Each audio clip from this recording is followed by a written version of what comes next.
좋은 아침입니다. 오늘도 미리 듣는 매일 미사를 통해 하느님의 말씀을 가슴에 새기시길 바랍니다. 복음. 행복하여라 가난한 사람들, 불행하여라 너희 부유한 사람들. 루카가 전한 거룩한 복음입니다. 그때에 예수님께서 눈을 들어 제자들을 보시며 말씀하셨다. 행복하여라 가난한 사람들, 하느님의 나라가 너희 것이다. 행복하여라 지금 굶주리는 사람들, 너희는 배부르게 될 것이다.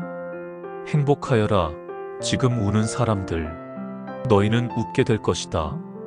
사람들이 너희를 미워하면, 그리고 사람의 아들 때문에 너희를 쫓아내고 모욕하고 중상하면 너희는 행복하다. 그날에 기뻐하고 뛰놀아라. 보라, 너희가 하늘에서 받을 상이 크다.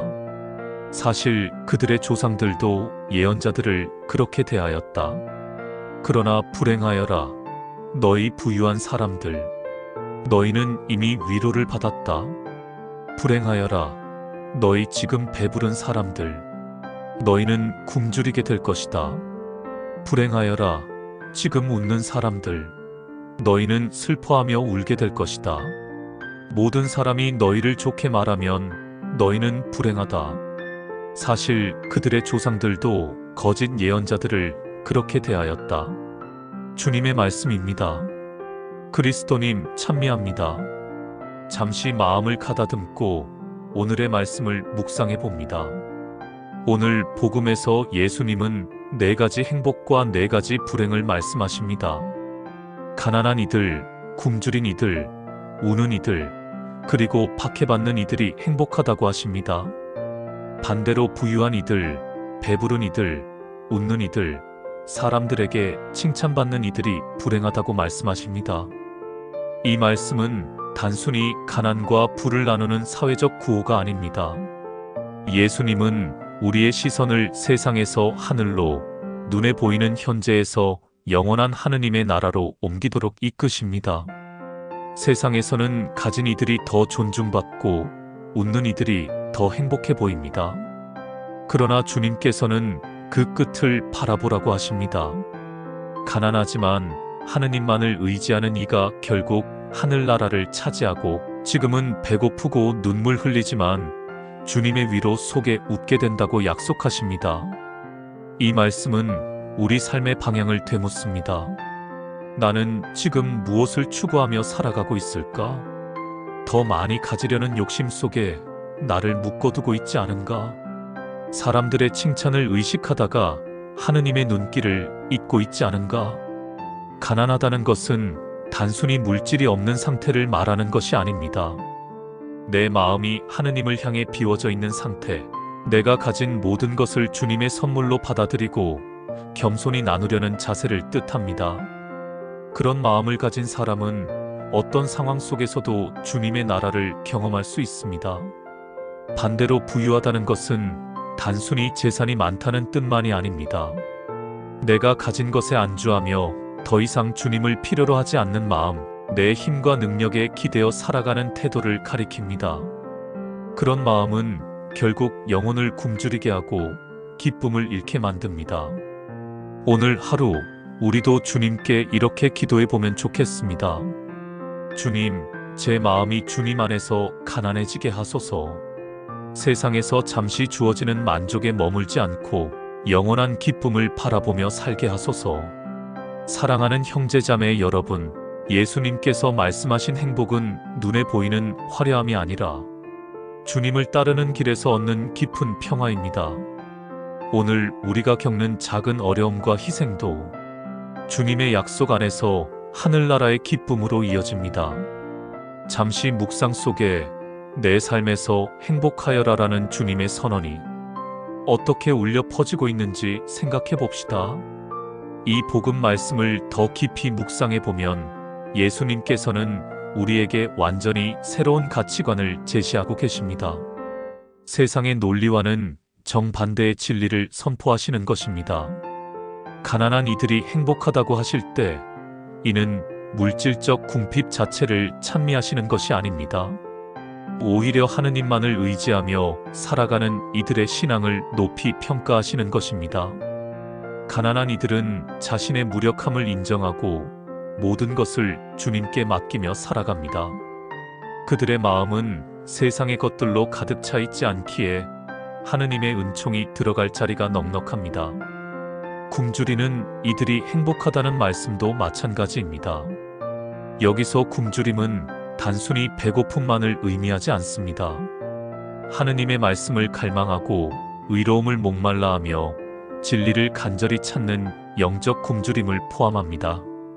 이런 굶주림을 가진 이들은 반드시 하느님께서 채워주실 것이라고 약속하십니다. 우는 이들이 행복하다는 말씀은 더욱 역설적입니다. 세상에서 눈물은 슬픔의 표시로 여겨집니다. 하지만 주님 앞에서 흘리는 눈물은 다릅니다. 자신의 죄를 뉘우치며 흘리는 회개의 눈물, 이웃의 고통을 보며 흘리는 연민의 눈물, 하느님과의 일치를 갈망하며 흘리는 그리움의 눈물. 이런 눈물들은 하늘나라에서 기쁨으로 변할 것입니다. 박해받는 이들의 행복에 대한 말씀은 특히 깊이 새겨들어야 합니다. 예수님을 따르는 길은 때때로 세상과의 갈등을 가져옵니다. 복음의 가치를 살려고 할 때 세상의 논리와 충돌하는 순간들이 있습니다. 그때 받는 미움과 박해는 오히려 우리가 올바른 길을 가고 있다는 증거가 됩니다. 예언자들이 그랬듯이 진리를 전하는 이들은 언제나 저항에 부딪혔습니다. 반면 불행에 대한 말씀들도 깊이 살펴봐야 합니다. 부유한 이들의 불행은 재물 자체의 문제가 아니라 재물에 대한 태도의 문제입니다. 자신의 부를 하느님의 선물로 받아들이고 이웃과 나누는 이들은 복된 사람입니다. 하지만 부에 안주하며 하느님을 잊고 가난한 이들을 외면하는 부자들은 이미 이 세상에서 위로를 다 받았기에 하늘나라에서는 굶주릴 것이라고 경고하십니다. 배부른 이들과 웃는 이들의 불행도 마찬가지입니다. 현재의 만족에 안주하여 더 이상 하느님을 찾지 않는 이들, 세상의 즐거움에만 빠져 영원한 것들을 잊고 사는 이들에게는 경고의 메시지가 됩니다. 모든 사람에게 칭찬받는 것이 불행이라는 말씀은 특히 현대를 살아가는 우리에게 시사하는 바가 큽니다. SNS 시대를 살아가는 우리는 늘 타인의 시선을 의식하며 살아갑니다. 좋아요와 댓글의 개수에 일희일비하고 사람들의 인정을 받기 위해 진실을 포장하기도 합니다. 하지만 예수님은 모든 사람이 좋아한다면 오히려 의심해 보라고 하십니다.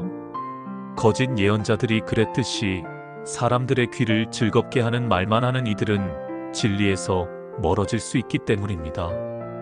이 복음 말씀을 통해 우리는 삶의 우선순위를 다시 정리해 볼 필요가 있습니다. 무엇이 진정으로 중요한가?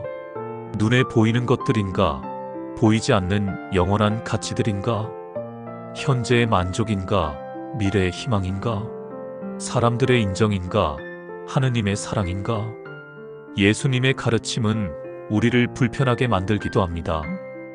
왜냐하면 우리가 추구해온 것들에 대해 근본적인 질문을 던지기 때문입니다. 하지만 이 불편함이야말로 성장의 기회입니다. 주님께서 우리를 더 높은 차원의 삶으로 이끌어가고 계신 것입니다. 오늘 이 말씀을 들으며 우리 각자는 자신의 삶을 돌아봐야 합니다. 나는 진정 가난한 마음으로 살고 있는가? 하느님의 말씀에 굶주리며 살고 있는가? 이웃의 고통에 함께 울 줄 아는가? 복음을 위해 기꺼이 손해를 감수할 용기가 있는가? 이런 질문들 앞에서 우리는 때로 부족함을 느낄 수 있습니다. 그러나 그것조차 은총입니다. 자신의 부족함을 인정하는 것이 바로 가난한 마음의 시작이기 때문입니다.